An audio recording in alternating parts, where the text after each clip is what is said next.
MLA Siddu Patil ಮೇಲೆ suo motu case ಹಾಕಬೇಕು. ಮಾಜಿ ಮಂತ್ರಿ ರಾಜಶೇಖರ್ ಪಾಟೀಲ್ ಪತ್ರಿಕಾಗೋಷ್ಠಿಯಲ್ಲಿ ಒತ್ತಾಯ. ಎಲೆಕ್ಷನ್ ಪೂರ್ವದಲ್ಲಿ ಚುನಾವಣೆ ಸಂದರ್ಭದಲ್ಲಿ ನಿಮ್ಗೆ ಅದನ್ನು ಕೂಡ ನಮ್ಮ ಮಾಧ್ಯಮ ಸ್ನೇಹಿತರಿಗೆ ನಿಮಗೆ ಕ್ಲಿಪ್ಗಳು ಹಾಕ್ತೀನಿ. ಏನ್ ಹೇಳಿದಾರೆ ಅವರು, ಬರ್ತಕ್ಕಂತ ದಿನದಲ್ಲಿ ನಾನು ಈ ಭಾಗದ ಶಾಸಕನಾಗಿ ಆಯ್ಕೆಯಾದ ನಂತರ ಹುಮ್ನಾಬಾದ್ನಲ್ಲಿ ಒಂದು ಸಕ್ಕರೆ ಕಾರ್ಖಾನೆ ಪ್ರಾರಂಭ ಮಾಡ್ತೀನಿ. ಇದು ನಾನು ಹೇಳಿದ ಮಾತಲ್ಲ, ಸನ್ಮಾನ್ಯ ಸಿದ್ಧಲಿಂಗಪ್ಪ ಪಾಟೀಲ್ ಅವರು ಹೇಳಿದ್ದಾರೆ. ಅದ್ರ ಜೊತೆಲಿ ಏನ್ ಹೇಳಿದಾರೆ ಅಂದ್ರೆ, ಹುಮ್ನಾಬಾದ್ ಪಟ್ಟಣದಲ್ಲಿ ಮಲ್ಟಿ ಸ್ಪೆಷಾಲಿಟಿ ಹಾಸ್ಪಿಟಲ್ ನಾನು ಮಾಡ್ತೀನಿ ಅಂತ ಹೇಳಿದ್ದಾರೆ. ನನಗೆ ಗೊತ್ತಾಗಿಲ್ಲ. ಈಗ 2.5 ವರ್ಷ ಟೈಮ್ ಮುಗೀತು, ಹನಿಮೂನ್ ಪೀರಿಯಡ್ ಮುಗೀತು. 2.5 ವರ್ಷ ಆಯ್ತು. ಇಲ್ಲಿವರೆಗೆ ಸಕ್ಕರೆ ಕಾರ್ಖಾನೆ ಬಗ್ಗೆ ನೀವೇನಾದ್ರೂ ಯೋಚನೆ ಮಾಡಿದ್ರ? ಯೋಚನೆ ಮಾಡಿದ್ರೆ ಎಲ್ಲಾದ್ರೂ ಸ್ಥಳ ನೋಡಿದ್ರ? ಮಲ್ಟಿ ಸ್ಪೆಷಾಲಿಟಿ ಹಾಸ್ಪಿಟಲ್ ಮಾಡಬೇಕು ಅಂತ ನಿಮ್ದು ಏನಾದ್ರು ಇದೆಯಾ? ಎಲ್ಲಾದ್ರೂ ಜಾಗ ಸಿಕ್ಕಿದೆಯಾ? ಇವೆಲ್ಲ ಜನರಿಗೆ ಬರೇ ಜನರಿಗೆ ಯಾವ ರೀತಿ ಅವ್ರು ಮಾಡ್ಕೊಂಡು ಹೋಗಿದ್ರು ಪ್ರತಿಯೊಂದು ಇದ್ರಲ್ಲಿ ನೋಡಿ ಇದಾರ ಅಂದ್ರೆ ನೀವೆಲ್ಲ ಈ ಪ್ರಿಂಟ್ ಮೀಡಿಯಾದ ಕೆಲವೊಂದು ಕಡೆ ಪ್ರಿಂಟ್ ಆಗಿವೆ. ಮತ್ತೆ ಅದ್ರ ಜೊತೆಯಲ್ಲಿ ಇವೆಲ್ಲ ಲೋಕಲ್ ಚಾನಲ್ ಅದರಲ್ಲಿ ಕೂಡ ಬಂದಿದೆ. ಏನ್ ಹೇಳ್ತಾರೆ ಯೂಟ್ಯೂಬ್ ಇದರಲ್ಲಿ ಶಾಸಕರು ಅಂದ್ರೆ ಎಲ್ಲಿ ಹೋದ್ರಲ್ಲಿ ತಾಕತ್ತು ದಮ್ಮು, ತಾಕತ್ತಿದೆಯಾ ದಮ್ ಇದೆಯಾ, ದಮ್ ಇದೆಯಾ ತಾಕತ್ತು. ನಾಲ್ಕು ಇಡೀ ಹುಮ್ನಾಬಾದ್ ಜನ ದಮ್ಮು ತಾಕತ್ತು ಈಗ ಒಬ್ಬರು ಬರೀ ಅದನ್ನ ಮತ್ತೆ ಯಾರು ಬರ್ರ ಅದನ್ನ ಅಂಬತ್ ನನಗೆ ಗೊತ್ತಿಲ್ಲ. ನೀವು ಮಾತಂತ್ರ ನೋಡಿ, ನಾನು ಹೇಳ್ದಲ್ಲ ದಮ್ ಅದ ತಾಕತ್ ಅದ. ಯಾ ದಮ್ ಬಂತಪ್ಪ ನಿನ್ಬಲ್ಲಿ, ಯಾ ತಾಕತ್ ಬಂತು ನಿನ್ಬಲ್ಲಿ? 2021 ಎಲ್ಲಿತ್ತು ನಿನ್ ದಮ್ಮು ತಾಕತ್ತು? ನಮ್ ಜೊತೆಲಿ ಇತ್ತಲ್ಲ ದಮ್ಮು ತಾಕತ್ತು. ಈಗ ನೋಡಿದ್ರು ಬರೀ ದಮ್ಮು ತಾಕತ್ತು. ನಾನು ಹೇಳ್ತಾ ಇದ್ದೀನಿ, ದಮ್ಮು ತಾಕತ್ತು ಎಲ್ಲರ ಹತ್ರ ಇದೆ. ದಮ್ಮು ತಾಕತ್ತು ಪ್ರದರ್ಶನ ಮಾಡೋದು ಬೇಡ. ದಮ್ಮು ತಾಕತ್ಲಿಂದ ರಾಜಕೀಯ ಜೀವನದಲ್ಲಿ ಒಳ್ಳೇದಾಗೋದಿಲ್ಲ. ನಾವು ರಾಜಕೀಯ ಮಾಡಬೇಕು ವಿನ ದಮ್ಮು ತಾಕತ್ತು ಅದು ಮುಂದೆ ಬರ್ತಕ್ಕಂಥ ದಿನದಲ್ಲಿ ಅದು ಜನ ದಮ್ಮು ತಾಕತ್ತು ಎಲ್ಲರೂ ಕೂಡ ತೋರಿಸ್ತಾರೆ. ಸ್ವಲ್ಪ ವೇಟ್ ಅಂಡ್ ಸಿ. ಯಾಕಂದ್ರೆ ಎಲ್ಲರಿಗೂ ಕೂಡ ಸಮಯ ಬೇಕು. ಎಲ್ಲ ಕಂಪ್ಲೀಟ್ ಕೊಟ್ಟಾಗ ಕೆಲಸಗಳಲ್ಲ. ಜಿಲ್ಲಾಧಿಕಾರಿಗಳಿಗೆ ಕೂಡ ಕೊಟ್ಟಿದ್ದೀವಿ, ಉಸ್ತುವಾರಿ ಸಚಿವರಿಗೆ ಕೂಡ ಕೊಟ್ಟಿದ್ದೀವಿ. ಇವತ್ತು ಇದ್ರ ಬಗ್ಗೆ ನೀವು ಕುಲಂಕುಷವಾಗಿ ನೋಡಬೇಕು ಅಂತ ಎಲ್ಲ ಕಾಪಿ ಇದೆ ನಮ್ಮ ಹತ್ರ. ಈಗ ಏನಾಗ್ಬಿಟ್ಟಿದೆ, ಕೆಲವೊಂದು ತೋರಿಸಿದಾರ, ಕೆಲವೊಂದು ಬಿಟ್ಟಿದಾರ. ನಾನೇನ್ ಹೇಳ್ತಾ ಇದ್ದೀನಿ, ಹುಮ್ನಾಬಾದ್ ಕ್ಷೇತ್ರದಲ್ಲಿ ಕಲ್ಯಾಣ ಕರ್ನಾಟಕದಲ್ಲಿ ಆಗಿರ್ತಕ್ಕಂಥ ಕಾರ್ಯಗಳು ಎಲ್ಲರೂ ಕೂಡ ತೋರಿಸ್ರಿ ಅಂತ ನನ್ನ ರಿಕ್ವೆಸ್ಟ್ ಇದೆ. ಸರ್ಕಾರ ಒಳ್ಳೆ ಕೆಲಸ ಆದ್ರೆ ನಂದೇನು ಇದಿಲ್ಲ, ನಾನು ಕೂಡ ಒಂದು ಗಾರ್ಲೆಟ್ ಹಾಕ್ತೀನಿ. ಈಗ ಸರ್ಕಾರ ದುಡ್ಡು ಯಾವ ರೀತಿ ನಡೀತಾ ಇದೆ ಅದ್ರ ಬಗ್ಗೆ ನಾನು ಹೇಳ್ತಾ ಇದ್ದೀನಿ. ನಾನು ನೀವಲ್ಲ, ಸ್ವತಃ ನೀವು ಮಾಧ್ಯಮದವರು ಡೈರೆಕ್ಟ್ ಬಂದ್ವಿ ಕೂಡ ನೋಡಬಹುದು ಅಲ್ಲಿ ಏನಿದೆ ಏನಾಗಿದೆ. ಬಂದಿರೋದು 10% ಅದಲ್ಲ, ಬಟ್ ಬೀದರ್ ಜಿಲ್ಲೆಯಲ್ಲಿ ಸ್ವಲ್ಪ ರಿಕವರಿ ಕಡಿಮೆ. ಈಗ ಅದಕ್ಕ ಜಿಲ್ಲಾಧಿಕಾರಿಗಳ ಹಿಂದೆ ಎಲ್ಲ ನಿಮ್ಗೆ ಗೊತ್ತಿಲ್ಲ, ನಾವೆಲ್ಲ ಶಾಸಕರಿದ್ದಾಗ ಬೀದರ್ ಜಿಲ್ಲಾಧಿಕಾರಿಗಳ ಕಚೇರಿಯಲ್ಲಿ ಮೀಟಿಂಗ್ ಮಾಡಿ ಬೆಂಗಳೂರಿನಿಂದ ಒಂದು ಟೀಮ್ ತರಿಸಿದ್ವಿ. ನಿಮ್ಗೆಲ್ಲ ಗೊತ್ತಿದೆ, ನೆನಪಿರ್ಬೇಕು. ಅಲ್ಲಿಂದ ಬಂದು ರಿಕವರಿ ಯಾಕೆ ಕಡಿಮೆ ಬರ್ತಾ ಇದೆ ಬೀದರ್ದಲ್ಲಿ ಅಂತ ಚೆಕ್ ಮಾಡಕ್ ಹಚ್ಚಿದ್ವಿ ನಾವು ಎಲ್ಲ ಕಾರ್ಖಾನೆಗಳಿಗೆ.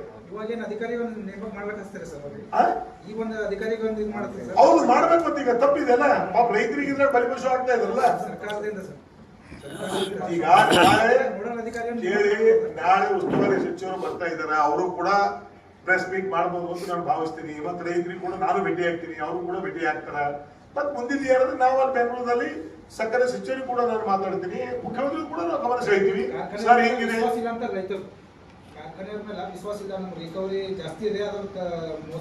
ನಾನು ಅದೇ ಹೇಳಿದ್ರೆ ಸರ್ ಹಂಗೆ ಆಗಿದೆ ಅಂತ ನಾವು ಇದ್ದವರು ಕೂಡ ಅದ್ರ ಬಗ್ಗೆ ಸುದೀರ್ಘವಾಗಿ ತೆಗ್ಸಿದಾರೆ. ನಾವೆಲ್ಲ ಕರೆಸಿ ಎಲ್ಲ ತೋರಿಸ್ಲಿಕ್ಕೆ ಕೂಡ ಹಚ್ಚಿದ್ದೇವೆ ನಾವು. ಸರ್ ತಾವು ಎಷ್ಟು ಕೊಡ್ಬೇಕಂತೀರಿ ಸರ್ ಪ್ರತಿ ಟನ್ ಕಬ್ಬಿ ತಮ್ಮ ಕಡೆ? ತಾವು ನೋಡಿ, ನಾನು ಎಷ್ಟು ಕೊಡ್ಬೇಕು ಅನ್ನೋದು ಕೆಲವು ಮುಖ್ಯ. ಸಾಮಾನ್ಯವಾಗಿ ನಿನ್ನೆ ಹೋರಾಟದಲ್ಲಿ ರೈತರು ಇವತ್ತು ನೋಡಿ, ಇವತ್ತು ಅತಿವೃಷ್ಟಿಯಾಗಿ ಪರಿಸ್ಥಿತಿ ಏನಾಗಿದೆ ಬೀದರ್ ಜಿಲ್ಲೆಯಲ್ಲಿ ನಿಮಗೆಲ್ಲ ಗೊತ್ತಿದೆ. ಯಾರು ರೈತರು ಬಹಳ ಕಷ್ಟದಲ್ಲಿದ್ದಾರೆ. ಈ ಕಬ್ಬು ಕೂಡ ಏನ್ ಬೆಳಿಬೇಕು ಅಷ್ಟೊಂದು ಇದರಲ್ಲಿ ಬೆಳೆದಿಲ್ಲ. ಯಾಕಂತ ಕೇಳಿ ನೀರು ಜಾಸ್ತಿ ಆಗಿ ಕೂಡ ಈ ಕಬ್ಬು ಬಹಳ ಇದಾಗಿದೆ. ಇವತ್ತು ರೈತರು ಸಂಕಷ್ಟದಲ್ಲಿದ್ದಾರ. ಇವತ್ತು ರೈತರು ನಂಬರ್ ಏನ್ ಬೇಡಿಕೆ ಇಟ್ಟಿದ್ದಾರೆ, ಏನ್ 3,160-50 ರೂಪಾಯಿ ಕೇಳ್ತಾ ಇದ್ದಾರೆ. ಅದಕ್ಕ ನಮ್ ಸರ್ಕಾರದ ಕೂಡ ನಾವು ಮನವಿ ಮಾಡ್ತೀವಿ, ಅಷ್ಟು ರೇಟ್ ಕೊಟ್ರ ನಮ್ ರೈತರು ಸಂತೋಷ ಪಡ್ತಾ ಇದಾರ. ಮತ್ತು ನಾವು ಕೂಡ ಸರ್ಕಾರದ ಒತ್ತಡ ಹಾಕ್ತಕ್ಕಂಥ ಕೆಲಸ ಪ್ರಾಮಾಣಿಕತೆ ಪ್ರಯತ್ನ ನಾವು ಮಾಡ್ತೀವಿ. ಹೋಗ್ತೀವಿ ಒಬ್ಬರು ಈಗ ಯಾರ್ಯಾರು ಏನ್ ತಿಳ್ಕೊಂಡ್ರು ಗೊತ್ತಿಲ್ಲ. ಅಲ್ಲಿ ಹೇಗಿದೆ ತಂದೋರೇ ಬೇರೆ, ಅಲ್ಲಿ ಯಾರು ರೈತರು ತಂದಿಲ್ಲ. ಯಾರ್ದು ಫೋಟೋ ಯಾರ್ದು ಧಿಕ್ಕಾರ ರೈತರು ಯಾರ್ದು ತಂದಿಲ್ಲ. ನಿಮ್ದೆಲ್ಲರದ್ದು ಮಾಹಿತಿಗಾಗಿ ಹೇಳ್ತಾ ಇದ್ದೀನಿ. ಅಲ್ಲಿ ತಂದವ್ರು ಬರೀ ಭಾರತೀಯ ಜನತಾ ಪಕ್ಷ. ವಿರೋಧ ಪಕ್ಷದವರು ಸರ್ಕಾರನ ಟೀಕಿಸ್ತಾ ಇದೆ ಸರ್. ನೀವು ಕನ್ಫ್ಯೂಷನ್, ಇವರೇನ್ ಕನ್ಫ್ಯೂಷನ್? ಎಲ್ಲ ನೀವು ಹಸಿರು ಶಾಲೆ ಹಾಕಿದ್ದೀರಿ. ಸುಮ್ಮನೆ ಬೇಡ, ಇಲ್ಲ ಸುಮ್ಮನೆ ಹಂಗ ಬೇಡ. ರೈತರ ಜೊತೆಲಿ ನಾನು ಮಾತಾಡಿದ್ದೀನಿ. ರೈತರು ಹೇಳಿದ್ರು ನಾವು ಯಾವ ಪಕ್ಷದವರಿಗೂ ಕೂಡ ಬಾ ಅಂತ ಹೇಳಿಲ್ಲ, ಯಾವ ಪಕ್ಷದವರಿಗೂ ಕೂಡ ನಮ್ಗೆ ಬೆಂಬಲ ಕೊಡ್ರಿ ಅಂತ ನಾವು ಕೇಳಿಲ್ಲ. ಅವ್ರವ್ರ ಸ್ವಇಚ್ಛೆಯಿಂದ ಬಂದು ಭಾಗಿಯಾಗಿದ್ದಾರ. ನಾವ್ ಯಾರಿಗೂ ಕೂಡ ಯಾರ್ದಾರ ಫೋಟೋ ಇಕ್ಕೋರಿ, ಯಾರ್ದಾರ ಇದು ಇಕ್ಕೋರಿ ಅಂತ ನಾವು ಯಾರಿಗೂ ಹೇಳಿಲ್ಲ. ಇದು ಯಾರ್ದು? ಇದು ರೈತರ ಸ್ಟೇಟ್ಮೆಂಟ್. ನಿಮ್ ಗಮನಕ್ಕೆ ತರಲಾಕ ಹೇಳ್ತಾ ಇದ್ದೀನಿ. ಪತ್ರಿಕಾಗೋಷ್ಠಿ ಕರೆದಿದ್ದು ನಿನ್ನೆ ಭಾರತೀಯ ಜನತಾ ಪಕ್ಷದ ಅಧ್ಯಕ್ಷರಾದಂತಹ ಸೋಮನಾಥ್ ಪಾಟೀಲ್ ಅವರು, ಹುಮ್ನಾಬಾದಿನ ಶಾಸಕರಾದಂತಹ ಸಿದ್ದಲಿಂಗಪ್ಪ ಪಾಟೀಲ್ ಅವರು ಕೆಲವೊಂದು ವಿಚಾರಗಳನ್ನು ವ್ಯಕ್ತಪಡಿಸಿದ ಸಲುವಾಗಿ ಇವತ್ತು ಈ ಪತ್ರಿಕಾಗೋಷ್ಠಿ ಉದ್ದೇಶಿಸಿ ನನ್ನ ಜೊತೆಯಲ್ಲಿ ವಿಧಾನ ಪರಿಷತ್ನ ಸದಸ್ಯರಂತ ಡಾಕ್ಟರ್ ಚಂದ್ರಶೇಖರ್ ಪಾಟೀಲ್ ಅವರು, ಮಾಜಿ ಜಿಲ್ಲಾ ಪಂಚಾಯತ್ ವಿಧಾನ ಪರಿಷತ್ನ ಸದಸ್ಯರಂತ ಅರವಿಂದ್ ಕುಮಾರ್ ಹಳ್ಳಿ ಅವರು, ಮನ್ನನ್ ಸೇಠ್ ಅವರು ಮತ್ತು ನಮ್ಮ ಹುಮ್ನಾಬಾದ್ ಸಿಟಿ ಕಾಂಗ್ರೆಸ್ ಕಮಿಟಿಯ ಅಧ್ಯಕ್ಷ ಅಂತ ಅಫ್ಸರ್ ಮಿ ಅವರು, ಜಿಲ್ಲಾ ಪಂಚಾಯತ್ನ ಹಿರಿಯರು, ಜಿಲ್ಲಾ ಪಂಚಾಯತ್ನ ಮಾಜಿ ಸದಸ್ಯರಂತ ವೀರಣ್ಣ ಪಾಟೀಲ್ ಅವರು, ಗ್ರಾಮೀಣ ಭಾಗದ ಅಧ್ಯಕ್ಷರಾದಂತಹ ಓಂಕಾರ ತುಂಬಾರ್ ಅವರು, ಡಿಸಿಸಿ ಬ್ಯಾಂಕಿನ ಉಪಾಧ್ಯಕ್ಷರಾದಂತ ಅಭಿಷೇಕ್ ಪಾಟೀಲ್ ಅವರು ಮತ್ತು ಯೂತ್ ಕಾಂಗ್ರೆಸ್ ಅಧ್ಯಕ್ಷರಾದಂತಹ ಉಮೇಶ್ ಹೆಮ್ಗಿ ಅವರು, ಅದರ ಜೊತೆಯಲ್ಲಿ PNB ಬ್ಯಾಂಕಿನ ಅಧ್ಯಕ್ಷರಾದಂತ ಸನ್ಮಾನ್ಯ ಶ್ರೀ ಮಲ್ಲಿಕಾರ್ಜುನ್ ಮಾಶೆಟ್ಟಿ ಅವರು ಮತ್ತು ನಮ್ಮ ಜೊತೆಯಲ್ಲಿ ನಮ್ಮ ದತ್ತು ಅವರು, ಡಿಸಿಸಿ ಬ್ಯಾಂಕಿನ ನಿರ್ದೇಶಕರಾದಂತ ಮಹಾರಾಜರು ಮತ್ತು ಅಶೋಕ್ ಪಾಟೀಲ್ ಅವರು. ಇವತ್ತು ವಿಶೇಷವಾಗಿ ತಮಗೆಲ್ಲ ಗುರುತಿದ್ದ ಹಾಗೆ ಬೀದರ್ ಜಿಲ್ಲೆಯಲ್ಲಿ ಮೊನ್ನೆ ಹುಮ್ನಾಬಾದ್ ತಾಲೂಕಿನಲ್ಲಿ ರೈತ ಸಂಘದವರು ಒಂದು ಸ್ಟ್ರೈಕ್ ಏರ್ಪಾಡು ಮಾಡಿದ್ರು ಹುಮ್ನಾಬಾದ್ನಲ್ಲಿ. ಆ ಸ್ಟ್ರೈಕ್ ಅಲ್ಲಿ ಕೂಡ ನಾವು ಕೂಡ ನಮ್ಮ ಪಕ್ಷದ ಕಾರ್ಯಕರ್ತರು ನಾವೆಲ್ಲರೂ ಕೂಡ ಸೇರಿ ಆ ಕಾರ್ಯಕ್ರಮದಲ್ಲಿ ರೈತರ ಪರವಾಗಿ ನಾವು ಹೋಗ್ಬೇಕು ಅಂತ ನಾವು ಕೂಡ ಆ ರೈತರ ಹೋರಾಟದಲ್ಲಿ ಹುಮ್ನಾಬಾದ್ನಲ್ಲಿ ನಾವು ಕೂಡ ಪಾಲ್ಗೊಂಡಿದ್ದೀವಿ. ಅಲ್ಲಿ ನಾವು ಮನೆಯಿಂದ ನಾವು ಬರ್ತೀವಿ ಅಂತ ಹೇಳಿದಾಗ ಪಾಪ ರೈತ ಮುಖಂಡರೆಲ್ಲರೂ ಕೂಡ ಇಲ್ಲ ಸರ್ ತಾವು ಕೂಡ ಬನ್ನಿ ಅಂತ ನಮ್ಮನ್ನು ಕೂಡ ಹೇಳಿದ್ರು. ನಾವು ಬರೋದಕ್ಕಿಂತ ಮುಂಚೆ ಈ ಭಾರತೀಯ ಜನತಾ ಪಕ್ಷದ ಅಧ್ಯಕ್ಷರು ಮತ್ತು ಸ್ಥಳೀಯ ಶಾಸಕರು ಅದಕ್ಕೆ ಯಾವ ರೀತಿ ಇದು ಮಾಡಿದ್ದಾರೆ ಅಂದ್ರೆ ಇದು ರೈತ ಸಂಘದ ಹೋರಾಟ. ಆ ರೈತ ಸಂಘದವ್ರದ್ದು ಬಿಟ್ಟು ಇದು ಭಾರತೀಯ ಜನತಾ ಪಕ್ಷದ ಹೋರಾಟ ಅಂದಾಗ ಒಂದ್ ಕಡೆ ಇವೆಲ್ಲ ಫ್ಲಾಗ್ CM ಅವ್ರದ್ದು, ಸಕ್ಕರೆ ಸಚಿವರದು, ನಮ್ಮ ಜಿಲ್ಲಾ ಉಸ್ತುವಾರಿ ಸಚಿವರದು, ಅವ್ರದ್ದು ಇವ್ರದೆಲ್ಲ ಇಟ್ಕೊಂಡು ಒಂದ್ ಕಡೆ ನಿಂತಿದ್ದಾರೆ. ನಾನೇನ್ ಹೇಳಿದೆ, ಇದು ಮಾಡ್ತಕ್ಕಂಥದ್ದು ಯಾರು ಮಾಡ್ತಾ ಇದಾರೆ ಸ್ಟ್ರೈಕು? ರೈತ ಸಂಘದವ್ರು ಮಾಡ್ತಾ ಇದ್ದಾರೆ. ರೈತ ಸಂಘದಲ್ಲಿ ನೀವು ಬೆಂಬಲ ಕೊಡ್ತೀವಿ ಅಂತ ಇವ್ರು ಹೋಗಿದ್ದಾರೆ. ಬೆಂಬಲ ಕೊಡೋದು ಅಷ್ಟೇ. ಅದಕ್ಕೆ ಯಾವ ರೀತಿ ಇವ್ರು ಮಾಡ್ತಾ ಇದ್ದಾರೆ ಅಂದ್ರೆ ನಾವೇ ಪ್ರೊಟೆಸ್ಟ್ ಮಾಡ್ತಾ ಇದೀವಿ, ನಮ್ಲಿಂದೇ ರ್ಯಾಲಿ ಏರ್ಪಾಡಾಗಿದೆ ಅಂದಾಗ ಆ ರೀತಿ ಭಾರತೀಯ ಜನತಾ ಪಕ್ಷದವರು ಏರ್ಪಾಡು ಮಾಡಿದ್ರು. ತಮ್ದೆಲ್ಲ ತಾವು ಕೂಡ ಎಲ್ಲರೂ ಕೂಡ ನೋಡಿದೀನಿ ಅಂತ ನಾನು ಭಾವಿಸ್ತೀನಿ. ಯಾಕಂದ್ರೆ ಎಲ್ಲ ಮಾಧ್ಯಮ ಸ್ನೇಹಿತರು ಕೂಡ ನನಗೂ ಕೂಡ ಅಲ್ಲಿ ಹುಮ್ನಾಬಾದಲ್ಲಿ ಬಂದಾಗ ಇಂಟರ್ವ್ಯೂ ಮಾಡಿದ್ರಿ ಸಾಕಷ್ಟು. ಇವತ್ತ TV9 ಇರ್ಬೋದು, ಪಬ್ಲಿಕ್ ಟಿವಿ ಇರ್ಬೋದು, ಉತ್ತರ ಕರ್ನಾಟಕ ಇರ್ಬೋದು, ಎಲ್ಲ ದಿಗ್ವಿಜಯ ಟಿವಿ ಇರ್ಬೋದು, ಎಲ್ಲ ಟಿವಿದವ್ರು ನನಗೂ ಕೂಡ ಅಲ್ಲಿ ಕರೆದಿ ಇವತ್ತು ನಾನು ಹೇಳ್ತಕ್ಕಂಥದ್ದು ಕೆಲವೊಂದು ವಿಚಾರ ಶಾಸಕರು ಪಾಪ ಅವರು ಅದರಲ್ಲಿ ಅವರು ಕೂಡ ಪಾಲ್ಗೊಂಡಿದ್ದಾರೆ, ನಾನು ಕೂಡ ಪಾಲ್ಗೊಂಡಿದ್ದೀನಿ. ನನ್ನ ಜೊತೆಯಲ್ಲಿ ಸೋದರದಂತ ಭೀಮರಾವ್ ಪಾಟೀಲ್ ಕೂಡ ಪಾಲ್ಗೊಂಡಿದ್ರು, ಅಭಿಷೇಕ್ ಪಾಟೀಲ್ ಇದ್ರು, ವೀರಣ್ಣ ಪಾಟೀಲ್ ಇದ್ರು, ಎಲ್ಲ ಜೊತೆಗೂಡಿ ರೈತರ ಪರವಾಗಿ ಹೋಗ್ಬೇಕು ಅಂತ ನಾವು ಬಂದಿದ್ದೀವಿ. ಅವ್ರು ಯಾವ ರೀತಿ ಮಾತುಗಳನ್ನ ಆಡ್ತಾರ ಅನ್ನೋದು ನನಗೆ ಗೊತ್ತಾಗ್ತಾ ಇಲ್ಲ. ಇಲ್ಲ ಆ ಮೆರವಣಿಗೆಯಲ್ಲಿ ರಾಜಶೇಖರ್ ಪಾಟೀಲ್ ಇದ್ರು, ರಾಜಶೇಖರ್ ಪಾಟೀಲ್ ಅವರು ಯಾಕೆ ಅರೆಸ್ಟ್ ಮಾಡಿಲ್ಲ, ಭೀಮರಾವ್ ಪಾಟೀಲ್ ಅವರು ಯಾಕೆ ಅರೆಸ್ಟ್ ಮಾಡಿಲ್ಲ ಅಂತ ಅವ್ರ ಪ್ರಶ್ನೆ. ಅವರಿಗೆ ಹುಮ್ನಾಬಾದ್ ಕ್ಷೇತ್ರ ಜನ ಶಾಸಕರಾಗಿ ಆಯ್ಕೆ ಮಾಡಿದ್ದಾರೆ. ಸ್ವಲ್ಪ ಆದರೂ ಜ್ಞಾನ ಬೇಕು ಶಾಸಕರಿಗೆ. ಅಲ್ಲಿ ಯಾರಿಗೆ ಯಾರು ಅರೆಸ್ಟ್ ಮಾಡಿದ್ರು, ಯಾಕೆ ಮಾಡಿದ್ರು ಎಂಬುದು ಕೂಡ ಅವ್ರು ಚಿಂತನೆ ಮಾಡಬೇಕಾನೆ. ನಾವು ಎಲ್ಲರೂ ಬ್ಯಾರಿಕೇಡಿಂಗ್ ಹಾಕಿದ್ರು, ಬ್ಯಾರಿಕೇಡಿಂಗ್ ನಾವೆಲ್ಲ ಹೋಗಿ ಅಲ್ಲಿ ನಿಂತು ಗಲಾಟೆ ಮಾಡುವಾಗ ಇನ್ನು ಮುಂದೆ ಬರಬೇಡ್ರಿ ನೀವು ಅಂತ ಪೊಲೀಸರು ನಮ್ಗೆ ಅಲ್ಲೇ ಹೋಗುದು, ನಾವಲ್ಲೇ ನಿಂತ್ಕೊಂಡಿವಿ. ಇವ್ರು ಏನ್ ಮಾಡೋದು ಶಾಸಕರು, ಏನು ರೈತರ ಪರವಾಗಿದ್ದಾರ ಅಂತ ತೋರ್ಸೋ ಸಲುವಾಗಿ ಆ ಬ್ಯಾರಗೇಟಿಗೆ ಹಾರಿ ಹೊರಗಡೆ ಹೋದ್ರು. ಅಲ್ಲಿ ಹೋಗಿ ಇವ್ರು ಹೋಗಿದಾರ ಅಂತ ಇವ್ರಿಗೆ ಅರೆಸ್ಟ್ ಮಾಡಿದ್ರು.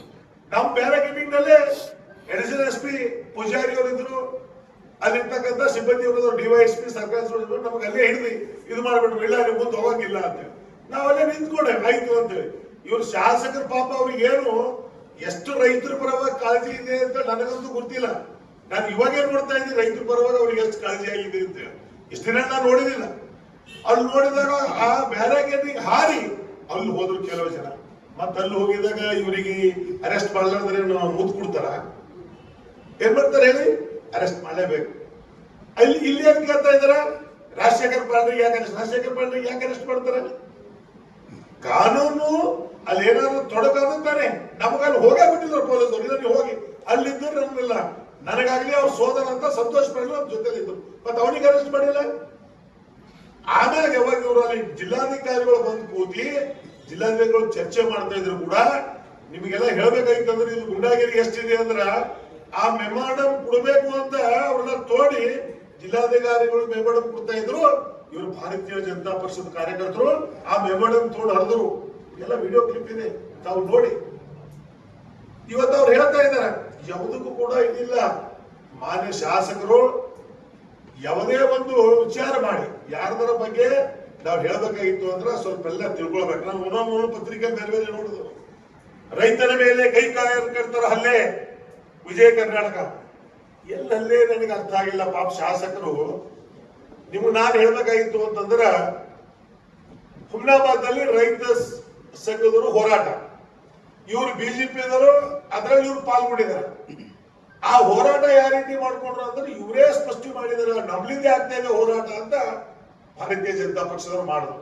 ಅಲ್ಲಿ ಬಂದು ನಾನು ನಿಮ್ಗೆ ಹೇಳ್ಬೇಕಾಗಿತ್ತು ಅಂದ್ರ ಪೊಲೀಸ್ ಅಧಿಕಾರಿಗಳು ನೀವು ಕೇಳಬಹುದು, ಪೊಲೀಸ್ ವರಿಷ್ಠಾಧಿಕಾರಿಗಳು ಕೂಡ ಇದ್ದಾರ. ಸುಮಾರು ನಮ್ಮ ಮನೆ ಹತ್ರ ಅರ್ಧ ತಾಸವರೆಗೆ ಗಲಾಟೆ ಮಾಡಿದ್ರು, ಚೀರಾಡಿದ್ರು, ಕೂಗಾಡಿದ್ರು. ಸನ್ಮಾನ್ಯ ಶಾಸಕರು ಶಲ್ಯ ರೈತ ಶಲ್ಯ ಹಾಕೊಂಡು ಆ ಬಂಡಿ ಮೇಲೆ ಹಿಡ್ಕೊಂಡು ಅರ್ಧ ತಾಸವರೆಗೆ ನಮ್ಮ ಮನೆ ಹತ್ರ ಕೂಗಾಡ ಆಯ್ತು. ಅಲ್ಲಿ ಯಾಕೆ ಕೂಗಾಡಬೇಕು ನನಗೇನು ಅರ್ಥ ಆಗಿಲ್ಲ. ಅಲ್ಲಿ ಕೂಗಾಡೋದ್ರಿಂದ ಏನಾಗುತ್ತೆ? ಏನೂ ಆಗಂಗಿಲ್ಲ. ಯಾವುದೇ ಸಂದರ್ಭ ಇರಲಿ ಅಲ್ಲಿ ಬಂದ ತಕ್ಷಣ ಕೆಲವು ಕಿಡಿಗೇಡಿಗಳು ಕೆಲಸ ಮಾಡ್ತಕ್ಕಂಥ ಇದ್ರಲ್ಲಿ ಯಾವಾಗಲೂ ಕೂಡ ತೊಡಗ್ತಾ ಇದ್ದಾರೆ. ಇವ್ರು ಏನ್ ಹೇಳಿದ್ದಾರೆ ಶಾಸಕರನ್ನು ಗೊತ್ತಿಲ್ಲ, ಪಾಪ ಏನೋ ಗೊತ್ತಿಲ್ಲ. ಸಿದ್ದು ಪಾಟೀಲ್ ಗಂಭೀರ ಆರೋಪ, ರೈತರ ಮೇಲೆ ಕೈ ಕಾರ್ಯಕರ್ತರ ಹಲ್ಲೆ. ಯಾರಿದ್ರು ಅದ್ರಲ್ಲಿ ರೈತರು? ಯಾರಿದ್ರು ಅದ್ರಲ್ಲಿ ರೈತರು? ಮಾಧ್ಯಮದ ಸ್ನೇಹಿತರೆ, ನಿಮ್ಗೆ ಹೇಳಕ್ ಬಂದಿದ್ದೀನಿ. ನಮ್ಮ ಮನೆ ಹತ್ರ ನಾವೆಲ್ಲ ಒಳಗಡೆ ಕೂತಿದ್ರು. ನಾನು ಕೂಡ ನಿಂತೆ. ಬಿಂಬ್ರೋ ಪಾಟೀಲ್ ಅವರು ಗೇಟಿಗೆ ನಿಂತಿದ್ರು, ವಿಧಾನ ಪರಿಷತ್ ಸದಸ್ಯರು. ನಮ್ದೆಲ್ಲ ಕಾರ್ಯಕರ್ತರು ರೈತರ ಮುಖಂಡರು ಕೂಡ ನಮ್ಮ ಜೊತೆಲಿ ಕೆಲವು ಜನ ಇದ್ರು. ಗೇಟಿಗಿದ್ದಾಗ ಒಂದು ಈ ಪ್ರೈವೇಟ್ ನಿಮ್ದೇನೋ ಸ್ಕೂಲ್ ಬಸ್ ಹೋಗ್ತಕ್ಕಂಥ ಬಸ್ ಅಲ್ಲಿ ಕೆಲವು ಜನ ಹೋಗ್ತಾ ಇದ್ರು. ಅಲ್ಲಿ ಕೂಗಾಡಿ ಚೀರಿ ಈ ಕಡೆ ನಮ್ಮ ಮನೆ ಕಡೆ ಕೈ ಮಾಡಿ ಚೀರಿ ಸಲುವಾಗಿ ನಮ್ಮಲ್ಲಿರ್ತಕ್ಕಂಥ ಕೆಲವು ಕಾರ್ಯಕರ್ತರು ಯಾಕಪ್ಪ ನೀನ್ ಚೀರಿ ಅಂತ ಅವ್ರಿಗೆ ಕೇಳಿದ್ರು. ಅಲ್ಲಿ ಬಸ್ ಹತ್ರ ಹೋಗಿ ಪೊಲೀಸ್ ಸ್ಟೇಷನ್ ನಿಯರಲ್ಲಿ. ಇದು ನನಗಲ್ಲ, ಪೊಲೀಸ್ ವರಿಷ್ಠಾಧಿಕಾರಿಗಳಲ್ಲಿ ಕೂಡ ವಿಡಿಯೋ ಇದೆ, ತಾವು ನೋಡಬಹುದು. ಅಲ್ಲಿ ಯಾರು ತಪ್ಪಿದೆ ಯಾರು ಸರಿ ಇದೆ ಅಪ್ಪ, ಅದಕ್ಕೆ ಏನೂ ಇಲ್ಲ. ಬೇಬ್ರಾವ್ ಪಾಟೀಲ್ ಅವರು ಕೂಡ ಜೊತೆಯಲ್ಲಿದ್ರು.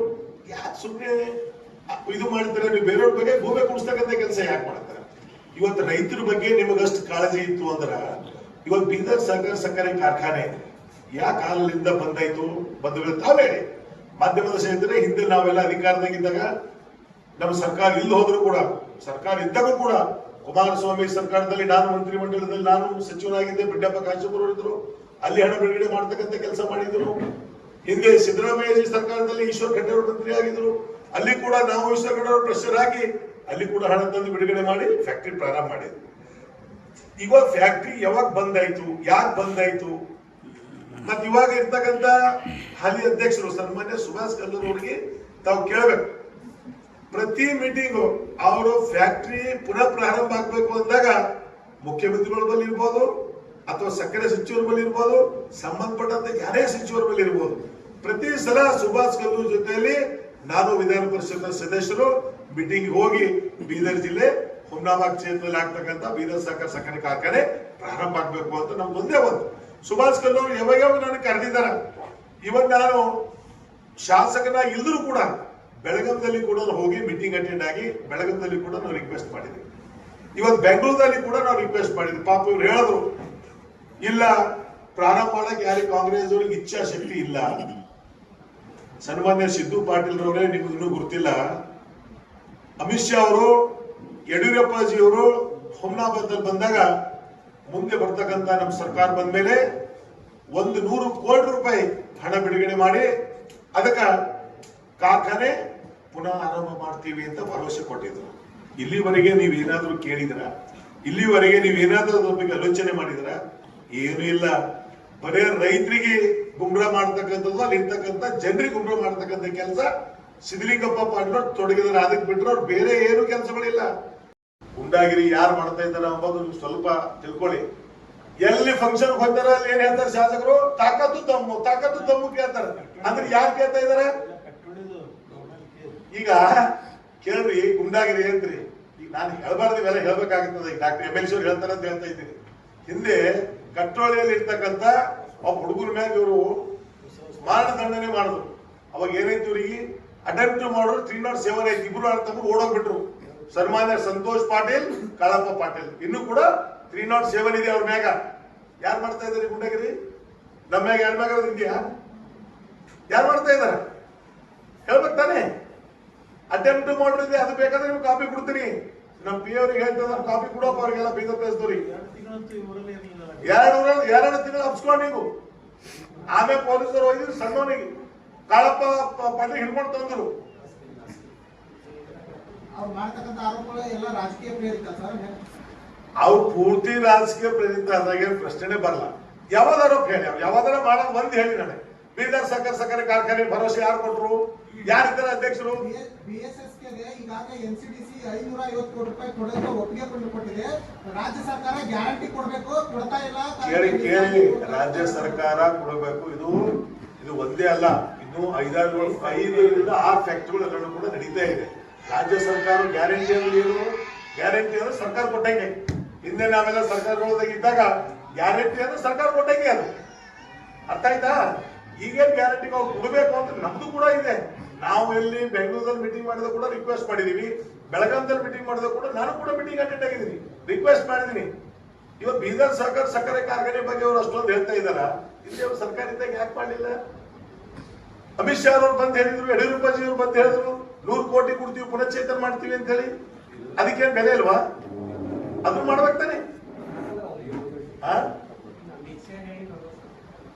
ಇಲ್ಲ, ಎಲ್ಲರ ನಮ್ಮ ಹತ್ರ ಇದೆ. ನೀವು ಕೇಳ್ತಾ ಲೀಸ್ ಬಂದ್ರು ಲೀಸ್ ಕೊಡ್ತಾ ಇಲ್ಲ ಸರ್ಕಾರ, ಅದಕ್ಕೂ ಕೊಡ್ತಾ ಇಲ್ಲ. ಸಾಲ ಕೊಡ್ತೀನಿ ಅಂದ್ರು ಅದನ್ನು ಏನಿಲ್ಲ. ಅದು ಕೇಳಿ ಸತ್ಯಕ್ಕೆ ದೂರ ಆಗಿರ್ತಕ್ಕಂಥ ಮಾಡ್ತಕ್ಕಂಥ ಕೆಲಸ ಅವ್ರು ಮಾಡ್ತಾ ಇದಾರ. ಮತ್ತೆ ಇದ್ರಲ್ಲಿ ಯಾವಾಗೂ ಇಲ್ಲ, ಬೇರೆ ಬೇರೆ ಒಂದೊಂದು ಪತ್ರಿಕೆಯಲ್ಲಿ ಎಲ್ಲ ಒಂದೊಂದು ಬಂದಿದ್ದಾರೆ. ಆಮೇಲೆ ಪೊಲೀಸ್ ಅಧಿಕಾರಿಗಳ ಬಗ್ಗೆ ಅವ್ರು ಹೇಳ್ತಾ ಇದಾರ. ನಿಮ್ಗೆ ಒಂದು ಹೇಳಕ್ ಇಚ್ಛೆ ಪಡ್ತೀನಿ, ಈಗಲೂ ಕೂಡ ಕೆಲವು ಪೊಲೀಸ್ ಅಧಿಕಾರಿಗಳ ಜೊತೆಯಲ್ಲಿ ಸನ್ಮಾನ್ಯ ಸಂತೋಷ್ ಪಾಟೀಲ್ ಅವರು ಮಾತಾಡಿದ್ರು ಕೂಡ ರೆಕಾರ್ಡ್ ಇದೆ. ಮತ್ತು ಸಿದ್ಧಲಿಂಗಪ್ಪ ಪಾಟೀಲ್ ಅವರು ಕೂಡ ಮಾತಾಡಿದ್ರು, ಕೆಲವು ರೆಕಾರ್ಡ್ ಸಿಕ್ಕೊಂಡಿದ್ದಾರೆ. ಅವ್ರು ಯಾಕ ಹೈಯರ್ ಅಧಿಕಾರಿಗಳಿಗೆ ಕೊಡ್ತಾ ಇಲ್ಲ ಅಂತ ನನಗೆ ಗುಣ ಇಲ್ಲ. ಹಿಂದೆ 2024ರಲ್ಲಿ ಸಿದ್ಧಲಿಂಗಪ್ಪ, ಸಿದ್ದು ಪಾಟೀಲ್, ಮಾನ್ಯ ಶಾಸಕರು ಹುಮ್ನಾಬಾದ್ ಮತ್ತು ಅವರ ಸೋದರಾದ ಸಂತೋಷ್ ಪಾಟೀಲ್ ಮತ್ತು ಕಾಳಪ್ಪ ಪಾಟೀಲ್ ಅವರು ದಿನಾಂಕ 21/4/2024 ಹುಮ್ನಾಬಾದ್ ಪಟ್ಟಣದಲ್ಲಿ ನಡೆದ ರಾಮನವಮಿ ಮೆರವಣಿಗೆ ಸಮಯದಲ್ಲಿ ಕಾನೂನು ಸುವ್ಯವಸ್ಥೆ ಹದಗೆಡಿಸಲು ಪ್ರಯತ್ನಿಸಿದ ವರದಿ ಸಲ್ಲಿಸಿದ್ರ ಬಗ್ಗೆ ಇವ್ರು ಏನ್ ಕೇಳ್ತಾರೆ ಅಂದ್ರೆ, ಪೊಲೀಸ್ DYSP ಹುಮ್ನಾಬಾದ್ ಯಾರಿಗೆ ಪರಿಚಯ ಪತ್ರ ಅಂದ್ರ ಆಗಿರ್ತಕ್ಕಂಥ SP ಚನ್ನಬಸವ ಅಂತ SP ಇದ್ರು. ಅವ್ರಿಗೆ ಏನ್ ಕೇಳ್ತಾರೆ ಅಂದ್ರೆ, ಶಾಸಕರ ಸೋದರು ಇಲ್ಲಿ ಏನಿದ್ರು ನಡೀತಾ ಇದೆ ಎಲ್ಲ ಹದಗೆಡಿಸ್ತಕ್ಕಂಥ ಕೆಲಸ ಮಾಡ್ತಾ ಇದಾರ, ಇವ್ರ ಮ್ಯಾಗ ಕೇಸ್ ಮಾಡಕ್ ನಾನು ಪರ್ಮಿಷನ್ ಕೊಡ್ರಿ ಅಂತ ಕೇಳಿದ್ರು. ಅದನ್ನ ನೋಡಿ ಇಲ್ಲಿ ಹುಮ್ನಾಬಾದ್ ಅಲ್ಲಿ ಇರ್ತಕ್ಕಂಥ ಯಾರೇ ಅಧಿಕಾರಿಗಳು ಕೂಡ, ಹಿಂದೆ ನಾನು 20 ವರ್ಷ ಶಾಸಕನಾಗಿದ್ದಾಗ ಕೂಡ ಹುಮ್ನಾಬಾದ್ ಕ್ಷೇತ್ರ ಅಂದ್ರೆ ಎಲ್ಲ ಅಧಿಕಾರಿಗಳು ಯಾರಿಗೆ ಬೇಕಾದ್ರೆ ಕೇಳ್ಕೊಂಡು ರಿಟೈರ್ ಆಗಿದ್ದಾರೆ ಅಧಿಕಾರಿಗಳು ಬೀದರ್ನಲ್ಲಿ ಇದ್ದಾರೆ. ಇಲ್ಲ ಸರ್, ನಾವು ಹುಮ್ನಾಬಾದಲ್ಲಿ ನೌಕರಿ ಮಾಡಬೇಕು ಅಂತ ಅಧಿಕಾರಿಗಳು ಸ್ವ ಇಚ್ಛೆಯಿಂದ ಹುಮ್ನಾಬಾದ್ ಬರ್ತಾ ಇದ್ರು. ಇವತ್ತೇನ್ ಪರಿಸ್ಥಿತಿ ಆಗಿದೆ? ಹುಮ್ನಾಬಾದ್ ಯಾರ ಅಧಿಕಾರಿಗಳು ಕೂಡ ಬಂದ್ರು ಕೂಡ ನಾನು ಅಲ್ಲ, ನೀನು ಅಲ್ಲ, ಎಲ್ಲೋ ಮರಳಿ ಹುಚ್ಚಿ ಎಲ್ಲೋ ಹೋಗ್ತಕ್ಕಂಥ ಕೆಲಸ ನಡೀತಾ ಇದೆ. ಇವತ್ತು ನೀವು ಬಂದು ನೋಡ್ಕೊಳ್ಳಿ. ನಾನು ಹೇಳ್ತಕ್ಕಂಥದ್ದು ಇಷ್ಟು ಉದಾಹರಣೆಗಳಿವೆ. ಇಲ್ಲೇ ಇದೆ ಪೊಲೀಸ್ ಅಧಿಕಾರಿಗಳು, ಇದು ಅವ್ರು ರಿಪೋರ್ಟ್ ಮಾಡಿದ್ದಾರೆ SP ಅವರಿಗೆ.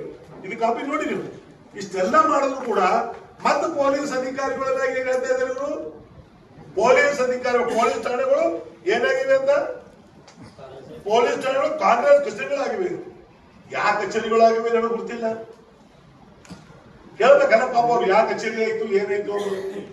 ಅದಕ್ಕೆ ದಯಮಾಡಿ ಇವ್ರ ಮ್ಯಾಗ ಎಷ್ಟು ಫೈಂಡಿಂಗ್ಸ್ ಅವ ಇವೆಲ್ಲರೂ ಕೂಡ ಎದುರಿದೆ. ನಾನ್ ಕೇಳ್ತಾ ಇದ್ದೀನಿ ಪೊಲೀಸ್ ಅಧಿಕಾರಿಗಳು, ಪೊಲೀಸ್ ವರಿಷ್ಠಾಧಿಕಾರಿಗಳು ಈಗಿದ್ದವರಿಗೂ ಕೂಡ ನಾನು ಕೇಳಕ್ ಇಚ್ಛೆ ಪಡ್ತೀನಿ, ನೀವೆಲ್ಲ ನೋಡಿ, ಇವೆಲ್ಲ ಆಧಾರಗಳು ಇಟ್ಕೊಂಡು ನೀವು ಸ್ವತಃ ಸುಮೋಟೋ ಕೇಸ್ MLA ಅರೆಸ್ಟ್ ಮಾಡ್ಬೇಕು, MLA ಸೋದರು ಕೂಡ ನೀವು ಅರೆಸ್ಟ್ ಮಾಡ್ಬೇಕು. ಕಾನೂನು ಚೌಕಟ್ಟಲ್ಲಿ, ಕಾನೂನು ಬಿಟ್ಟು ನಾನು ಹೇಳೋದಿಲ್ಲ. ಯಾರು ಕಾನೂನು ತಪ್ಪು ಮಾಡಿದಾರ, ಇವತ್ತು ಕಾನೂನು ಎಲ್ಲರಿಗೂ ಒಂದೇ ಇದೆ. ಶಾಸಕರಿದ್ರು ಒಂದೇ, ನಾನಿದ್ರು ಒಂದೇ, ಇವತ್ತು ಪ್ರೈಮ್ ಮಿನಿಸ್ಟರ್ಗೂ ಒಂದೇ, ನಮ್ಮ ಮುಖ್ಯಮಂತ್ರಿಗಳು ಕೂಡ ಒಂದೇ ಇದೆ. ಇವತ್ತು ಆ ಇದರಲ್ಲಿ ಇವತ್ತು ನೀವು ಸುಮೋಟೋ ಕೇಸ್ ಮಾಡಿ, ಯಾರು ತಪ್ಪು ಮಾಡಿದಾರ, ಯಾರ ಮ್ಯಾಗ ಏನಿದೆ ನೋಡಿ. ಇಂಥವು ಏನಾದ್ರೂ ನಮ್ಮಾಗಿದೆಯಾ? 20 ವರ್ಷ ನಾವು ಅಧಿಕಾರದಲ್ಲಿದ್ದೀವಿ. ಯಾರಾದ್ರೂ ಪೊಲೀಸ್ ಅಧಿಕಾರಿಗಳು ಈ ರೀತಿ ನಮಗೆ ಉದ್ದೇಶಿಸಿ ಈ ರೀತಿ ಮಾಡಿದಾರ? ಮೇಲೆ ಅಧಿಕಾರಿಗಳಿಗೆ ಬರೆದಿದಾರ? ಯಾರು ನಡೀತಾ ಇದೆ ತಾವು ನೋಡಿ. ಎಲ್ಲರೂ ಕೂಡ ಎದುರಿದೆ. ಅಲ್ಲಿ ವಿಡಿಯೋ ಇದೆ, ವಿಡಿಯೋ ತೋರಿಸ್ಬಾರ್ದ? ನನ್ನ ಫೋನಿನಲ್ಲಿ ಅದ ನೋಡು, ಅವ್ರಿಗೆ ಅದ್ರ ವಿಡಿಯೋ ತೋರಿಸ್ರಿ. ಅವ್ರಿಗೆಲ್ಲ ಮಾಧ್ಯಮದಲ್ಲಿ ತೋರಿಸ್ ಚಾಲು ಮಾಡಿ, ಅವ್ರಿಗೆ ಗೊತ್ತಾಗಬೇಕಲ್ಲ ಇವ್ರು ಯಾವ ರೀತಿ ಗಲಾಟೆ ಮಾಡಿಸ್ತಾರ, ಯಾವ ಗಲಾಟೆಗಳು ಇವ್ರು ಏನಿದಾರ ಅಂದ್ರೆ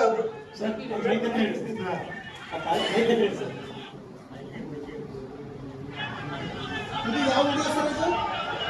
ರೈತರು ಹೋರಾಟ ಮಾಡುವಾಗ ಬಿಜೆಪಿ ಕಾರ್ಯಕರ್ತರು ರೈತ ಮುಖಂಡರು ಮೆಮೊರಂಡಮ್ ಕಳ್ಸತ್ರ ಅವ್ರಿಗೆ ಕೈ ಹೊಡೆದು ರೈತ ಮುಖಂಡರಿಗೆ ಮಾತ್ರ ಗೊತ್ತಿಲ್ಲ, ಬಿಜೆಪಿ ಕಾರ್ಯಕರ್ತರು ಅದರ